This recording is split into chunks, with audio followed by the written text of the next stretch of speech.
welcome to the Green and Gold Gridiron Show.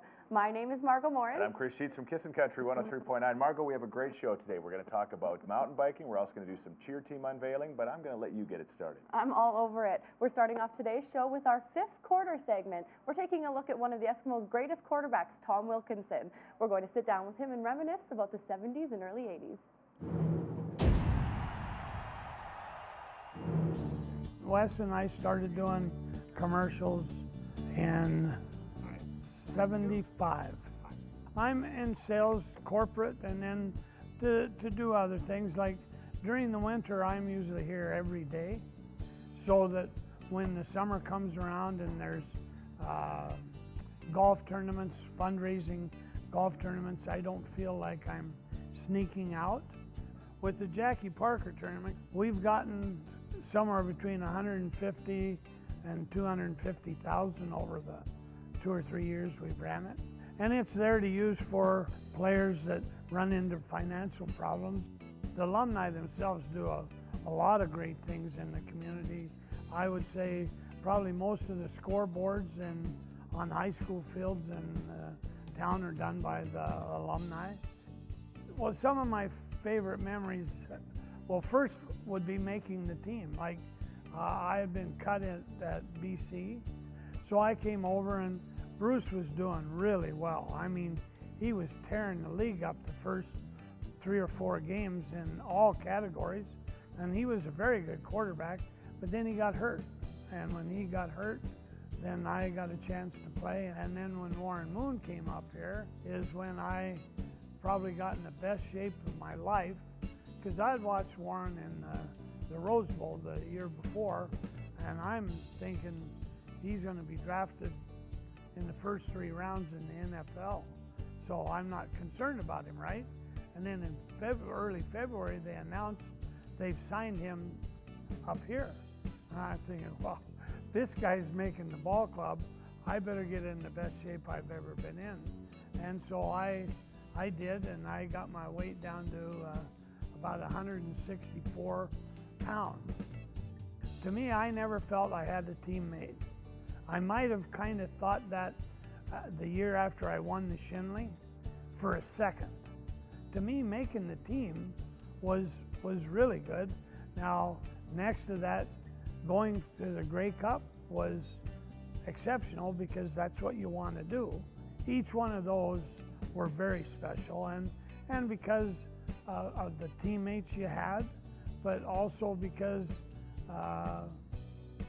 nobody had done it 2 years in a row for a long time, and nobody had done 3 in a row except the 54-55 group. Nobody had ever done 4, and then I wasn't there when they did the 5th, but obviously nobody had ever done that. And all of those were very special, but like I say, the players that you met, I mean, all of them are very, very, very special.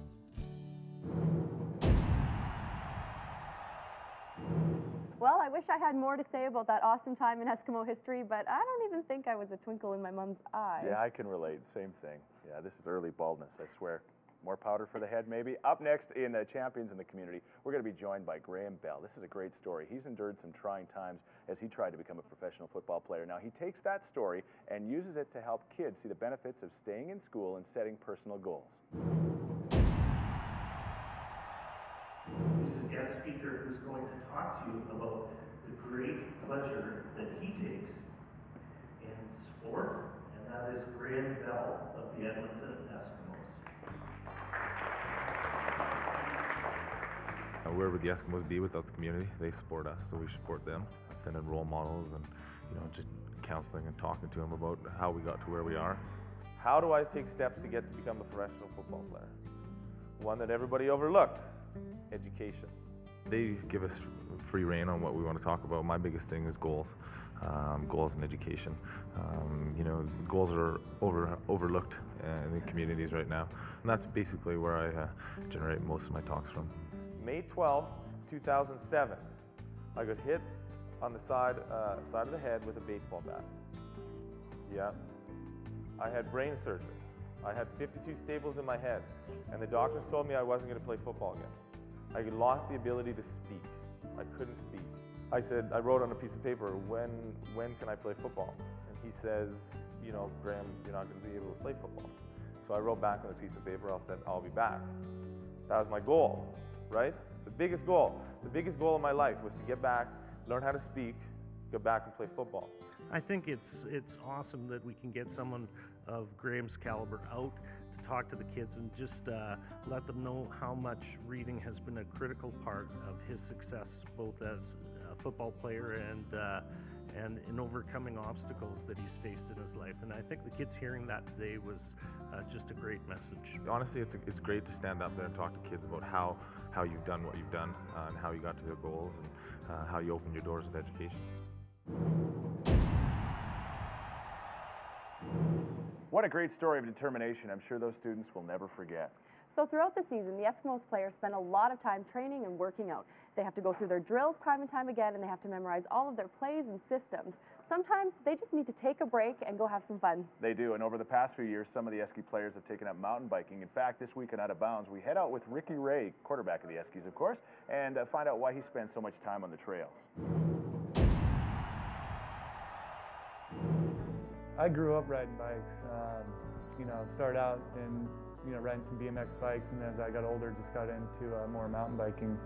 And so it's just kind of a natural transition for me. And a couple years ago, just being here in Edmonton, there's a few guys on the team that like to ride, so I went out and got a mountain bike, and we've been doing the trails at Terwilliger and in the River Valley. And for us, it's just, we do so much training, whether it's lifting weights or doing agility drills or quarterback specific stuff, that it's just kind of nice to have something else that you can do that kind of keeps you in shape or gets you in shape that you're not going to be doing all year long. So for me, it's just kind of another way to stay in shape, but I can not have to think about football stuff while I'm out there. It kind of started with our old strength and conditioning coach, Jeff Rochelle, is a big mountain biker. So got with him and Jason Johnson, the quarterback that used to play here. We both went out and got mountain bikes together and just started riding with him. And then Jason Moss has a mountain bike, and a couple other guys on the team this year have bikes too. Graeme Bell's got a bike, Javier Glatt's got a bike, so we're going to have a pretty good group this year to kind of go out on a few days off and just have some fun.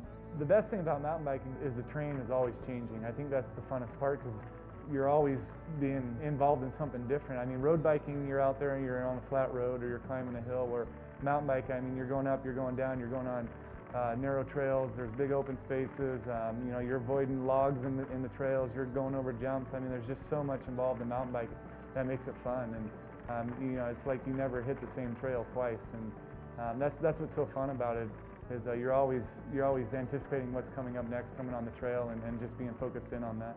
California is great for mountain biking. I didn't mountain bike as much as I wanted to this year. I bought a road bike in the fall, so I did a lot of road biking in the off season, which it's great. I mean, you get in great conditioning.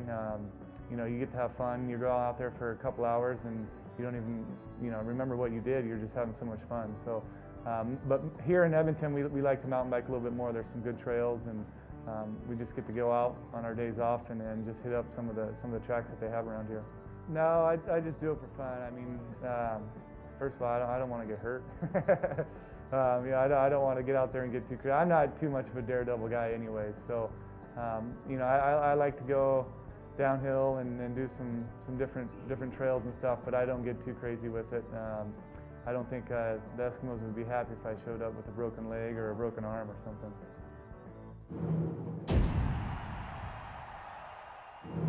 Remember to stay tuned for the second part of Out of Bounds, when Rabbit Hill's Doug Pettigrew goes through the seasonal bike maintenance you have to do with Ricky Ray before they hit the hills. So for the last several seasons, the Eskimo cheerleaders have thrown a huge party at the beginning of the season so we could check out the new team.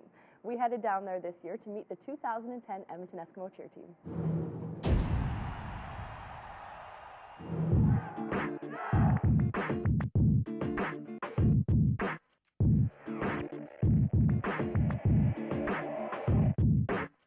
I think that's going to be exciting. We've done a couple promos, so hopefully everyone gets really into it, claps. It's really motivating to hear everybody else cheering you on. This is my first time ever doing a cheerleading experience with the Eskimos in a big scene like this, so I'm pretty thrilled.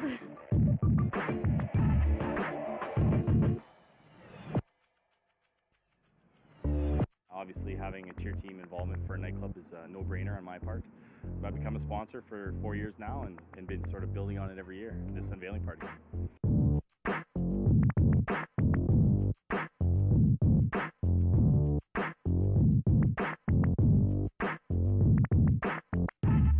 It's great to see everyone coming out today. I'm expecting us to put on a great show like we always do.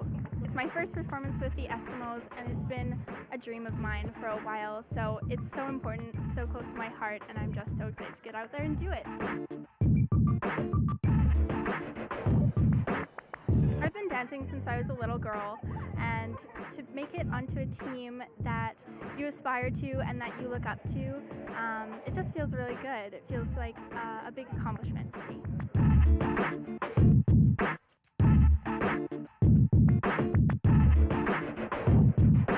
It's finally our first chance as like a whole team to perform and sort of be as one before the game starts. It's kind of an event for them to showcase themselves where, there's no football team, no football game, just for them. And I, provide a little added wall dressing and some lights and sound and MC and give a good stage for the team to showcase themselves.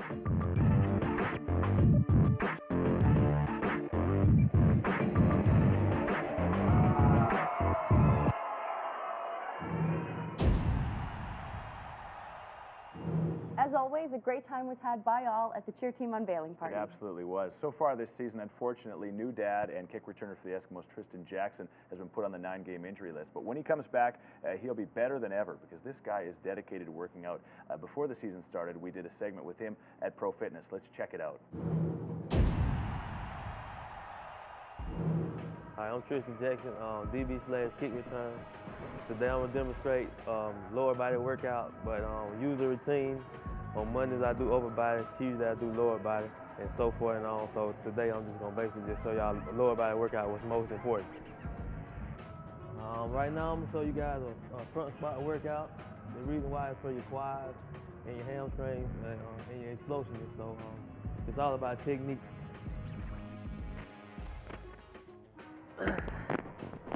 You want to go below parallel to get the full workout.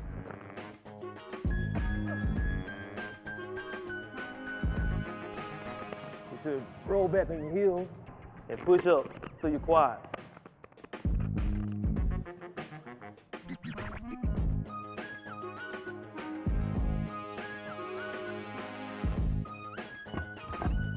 All right, this exercise is called step ups. The reason why I do it is for speed and explosiveness. It's basically just step up, bring your leg up high, and whatever leg you got up, you push up hard. If it's a little difficult for you, you can get lighter weights. It works just as well with no weights. Next exercise I'll be doing is deadlifts. It's basically just straight hamstrings. You don't never want to do a workout just all quads. You want to work quads and hamstrings because they work together. Start off with a slight bend knee, back straight. Keep your knee bent. You'll feel the pull, bring it back up.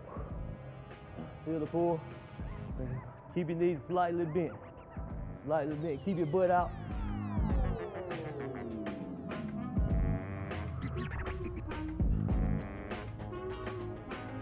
You really want to stretch those hamstrings.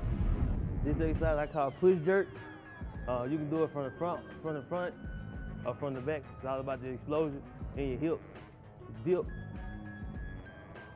Bring it up.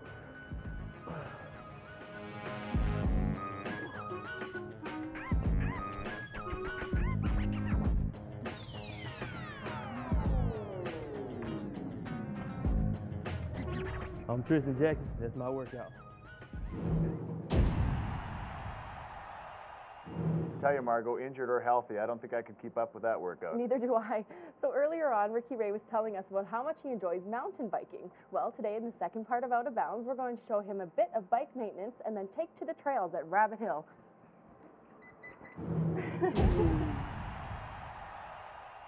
Hi, I'm Ricky Ray, quarterback with the Edmonton Eskimos. Today with Out of Bounds, we're here at Rabbit Hill. I'm here with Doug, and he's going to show me some mountain bike maintenance.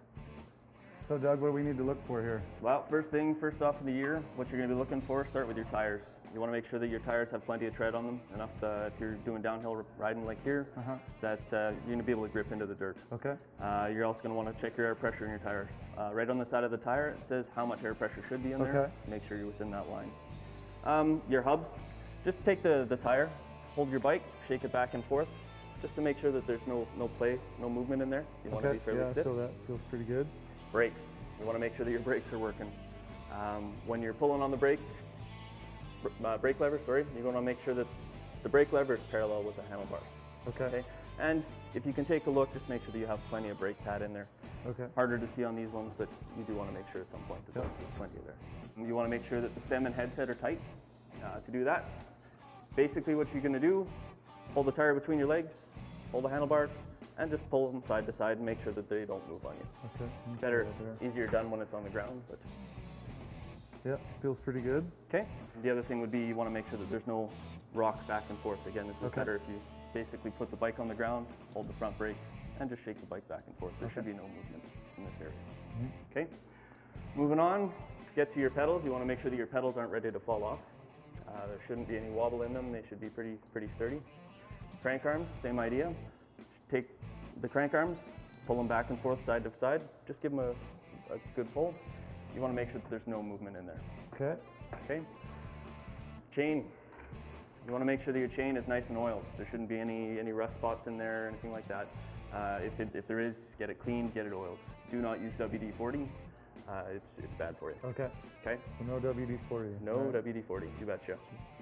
And the last thing would be your suspension. You want to make sure that your suspension on this bike, it's a full suspension bike, so you have front suspension and rear suspension that you want to make sure that is adjusted for your weight. Okay, well, I guess that's pretty much for the mountain bike maintenance. We'll go out and maybe give it a ride, give it a test here.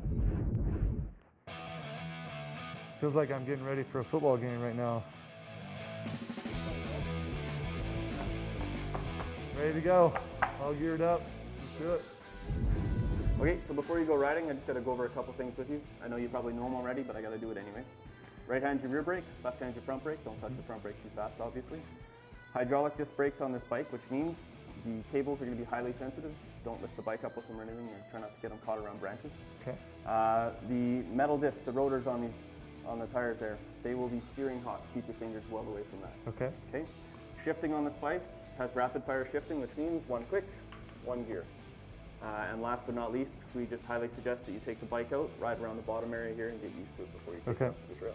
Sounds good. Any questions? No. Perfect.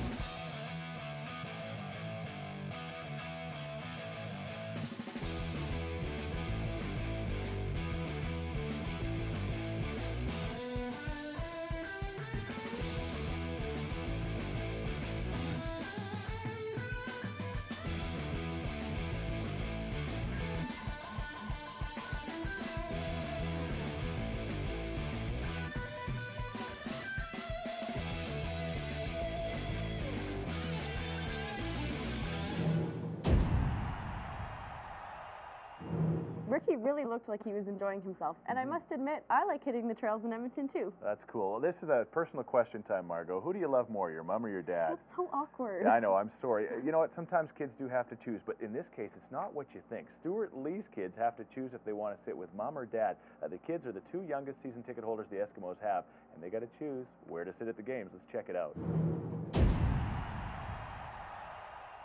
My name is Stuart Lee, and I've been a season ticket holder for about 25 years. Every time you talk about CFL football, the game itself is really fan-friendly, and the Eskimos really try to reach out with all their community programs and players like the Patrick Kalongos and the Dave Cutlers of the older era, and Tom Wilkinsons, and they're always kind of interact with all the fans, and I think that's what makes CFL in general is a great thing. But the Eskimos, the big stadium, the Commonwealth, the fans, all the initiatives, it just makes it a great place to enjoy sports. My favorite memories, I think the 2005 Grey Cup was probably the best Grey Cup I've ever been to. I've been to the last 10 or so in a row. Meeting my wife for the first time, realizing that she's a fellow Eskimo fan. We saw her in the 2005 Grey Cup, and 2 years later, well, a year later we're married, and 2 years later at the 07 Grey Cup in Toronto, she tells me just before kickoff that this little guy's coming. So I don't actually remember the kickoff because I realize I'm going to be a daddy. Ronan's been a season ticket holder for a year now, and Samantha is she's 7 months and she's a season ticket holder as well. So I think they're pretty close to being the youngest. My wife has been well, she's probably been in the same location longer than I have. Her father's on the wall of long-time season ticket holders at 25-year plus. So she doesn't want to give up those seats. I sit with a group of friends. She's in Section T, I'm in Section Q. And I sit with a really good group of fans and friends, and we've kind of both agreed that we'll kind of keep in our seats for the foreseeable future. That's obviously not going to change, but right now, yeah, we go to the games together, but we kind of separate when we go down. She goes down Section T, and I go to Section Q, and we watch the game.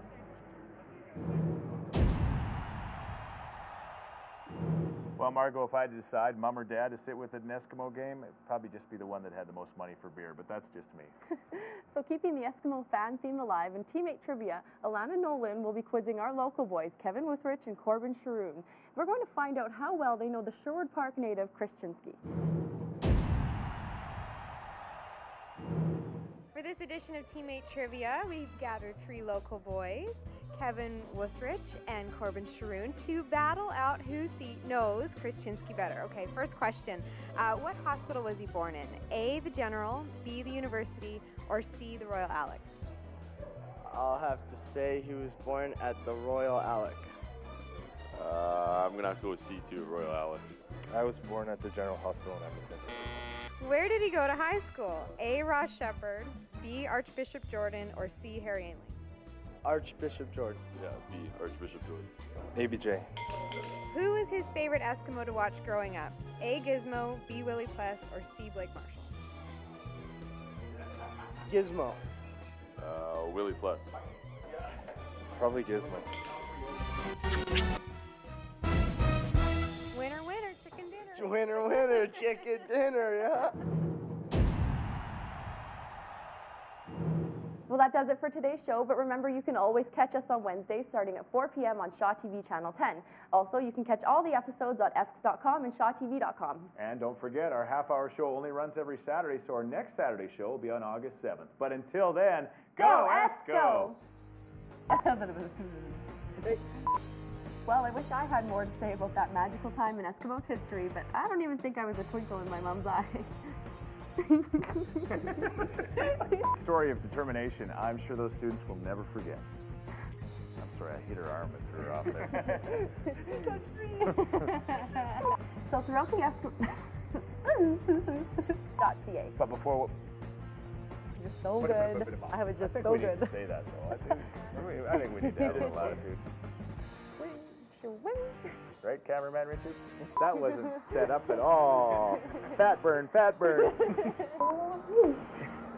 whichever one had more money for beer, but that's just me. Hopefully this family can find a section they'd like together soon. We'll see. That was good. I know. Money for beer, but that's just me. Okay, so we're going to keep the Eskimos. Okay then. Yeah, Alana Nolan will be quizzing our local boys, Kevin Wuthrich and Corbin Sharun. He's going to, well, Alana's a girl, so she's going to find out. If you miss us, you can head to esks.com and shawtv.com. And Chris is impatient. No way, no way. No way there. Too dangerous for me.